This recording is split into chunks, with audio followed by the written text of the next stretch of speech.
Here today with the type of video that I really love watching, so I'm hoping that you guys will love watching, even though it's kind of a negative video. So it's products I regret buying. I never usually regret buying products because there's usually some way that I like to use it, and all of these I have used, but if I were to buy them, I wouldn't buy them again because I don't like them for one reason or another. So I'm just going to jump right in. So the first product I regret buying is an absolutely stunning, beautiful product that I absolutely love, but it just does not work for me.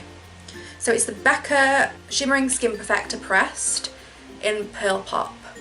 I feel like the one everyone liked was Champagne Pop, and I didn't buy that because I felt like it was too similar to ones I already owned.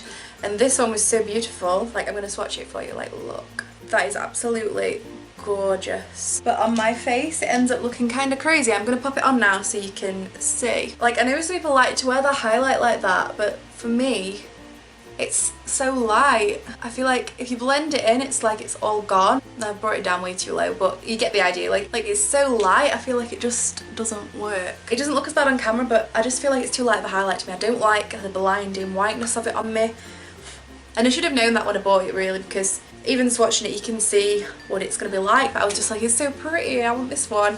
And it's a shame because it was so expensive, but I rarely wear it just because it's just too light for my skin. But it is absolutely stunning, so if you think it would suit your skin tone, if that's the kind of highlight you like, definitely go buy it because it's gorgeous. But for me, it just wasn't the most smart purchase. Item number 2 is another really popular product that I know a lot of you guys love. So it's the Naked 3 palette. I wanted this palette for the longest time, but from the start when I wanted it was when I didn't have many palettes. And I loved these pink tones. Again, absolutely beautiful, as you can tell, barely used. The thing is, before I got this, because I like the colours so much and I wanted a neutral palette like this, I actually bought a dupe of it, which was the Makeup Revolution, I think it's called Iconic 3, which they jive up with the Naked palette, so Iconic 1 is Naked 1, and they're exactly the same colours basically. The formula's not quite as good, but it's pretty good for the price. I think it was like £4 for the palette. And at the time, again, I used that palette a lot, but then I stopped using it because I had palettes with like more vivid pinks. Like, these are pinks and rosy tones, but they're also very neutral. So by the time I actually bought this palette, I'd stopped using the dupe of it because I found the colours were just not on my street anymore. So it was really silly to buy this. I feel like I had sort of collector's fever where I wanted to have Naked 1, Naked 2, Naked 3 and Naked Heat, which I still have Naked Smoky, which I'm glad I didn't buy because I have a lot of smoky palettes that I can do a smoky eye with and I don't need it.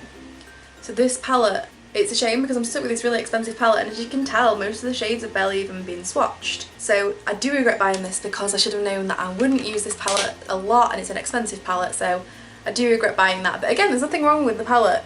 It's just my poor purchasing decision. So I regret buying it, but this is still a good product. This product I do not like at all.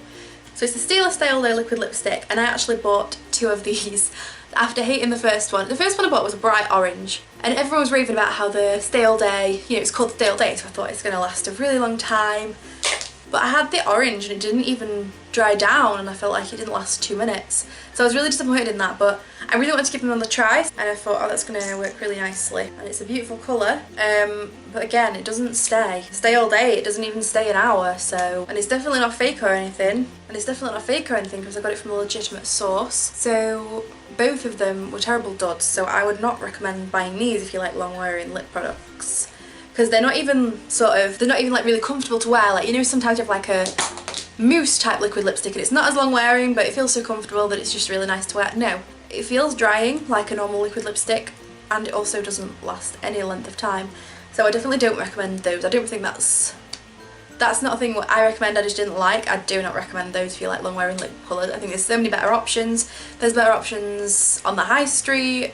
There's better options that are much cheaper. So if you're going to get anything, don't get those.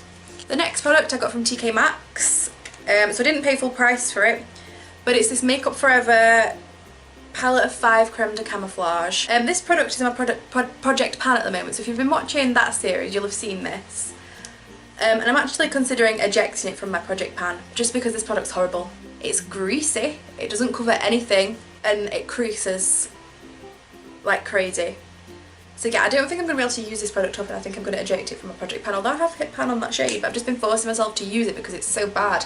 And Makeup Forever have such this good reputation, I'm thinking maybe this was just like a dud product and that's why it ended up in TK Maxx. But yeah, if they still sell this, which I'm not sure if they do, it is absolutely awful. I've honestly, I can say I've never tried a concealer this bad. So I'm hoping this isn't a true representation of the normal products Makeup Forever do, because this is bad, guys.